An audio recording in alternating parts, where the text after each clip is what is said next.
looking at us and you're thinking they couldn't possibly be blue, but guess what? It is Blue Monday. We've got Bryce Wylde here to help pull you out.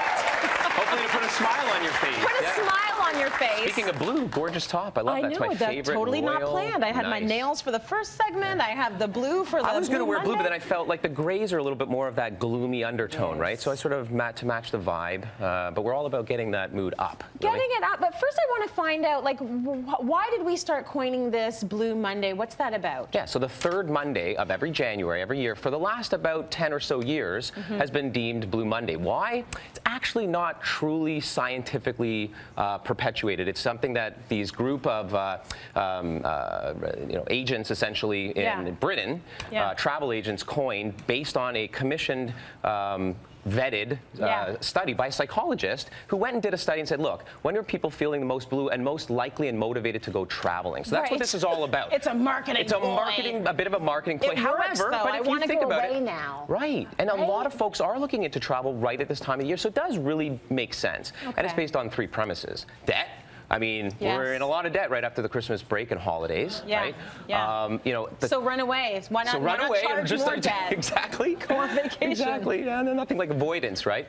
It is the time of year based on seasonal affective disorder, too. We're just not seeing that sun, especially north of 40 degrees latitude, where we all live here. And then thirdly, what we appreciate as failed New Year's resolutions. That's being a little bit hard on ourselves, but we establish all these New Year's resolutions, and come the third week in January, if we haven't hit the gym 2 or 3 times a week, we haven't started our diet, we're down on ourselves.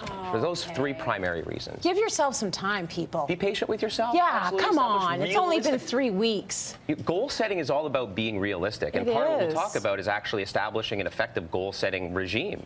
I mean, if you don't do that and you're not, I would say, easy on yourself, you have to be compliant and you have to hold yourself accountable. And sometimes get a friend involved, by the way. Telling a friend about what you're doing in your New Year's resolutions is a known psychological improvement that you will ultimately accomplish those things. Yeah, it keeps you accountable. Okay, let's talk a little bit about the 3 A's. Yeah, so the 3 A's. So first of all, be self-aware. I mean, this is an assessment process. So am I actually down? Am I gloomy? Am I feeling sad? Am I often not looking forward to work or home life, for example? And especially on a Sunday evening and into a Monday morning. Now, most of us are thinking right now, hey, that's me too, and that's everybody. But we're not talking about clinical diagnosed depression here. We're simply talking about not looking forward to something. And being down about it and not being, it's a bit lack of zest and zeal. You've lost that element of happiness in your life, and it seems to be chronic, especially around this time of year. You know when you're off. I know when I'm off, and you know that, okay, something needs to be picked up here, whatever it might be. You've done the assessment, and then you've got to be aware, you say. You have to be aware. So what that is being honest and real with yourself. So it's looking at your environment. It's determining, is it because I'm hypoglycemic? Maybe my sugar's crashing and I'm not snacking on foods when I should be at work. Maybe it's an annoying coworker that you just have to confront and be honest with, Have that open dialogue. Figure it out like grown adults, So it's being aware of yourself and your environment and real about it. Maybe it's seasonal affective disorder. So what? Invest. Your health is an investment, not an expense. Invest in a little SAD light that'll accompany you on your desk at work. So that's the third A, essentially, is the act. So now you've assessed yourself and you realize, I am, like a lot of other folks around this time of year, quite blue and quite gloomy. Now you gotta act. So do these little things about it. Keep some nuts in your drawer. Keep a little SAD light up. Approach that coworker, whatever it is, but you gotta act. Now, I like the idea that you've separated this from actual clinical depression. If you are clinically depressed, you've seen someone, obviously there are things outside of what you're doing that might be able to help you get out of that. That's a big deal. Listen. If you're feeling down, if you're feeling sad, you might be able to take some responsibility for picking yourself up. And some of that might be working out, like we've both said. We do it for the drug of it. Especially it's the dopamine. That's right, it is, and that's the underlying theme, that chemical that works in your brain that helps us to feel well. One of the best research type of exercise that'll get that dopamine up is called HIIT, or that's the acronym, or high intensity interval training. And as well, running, or doing some kind of intense cardio for at least 20 or 30 minutes. That really helps you boost up your endorphins. We've heard of that. But the more powerful, feel positive hormone is called dopamine.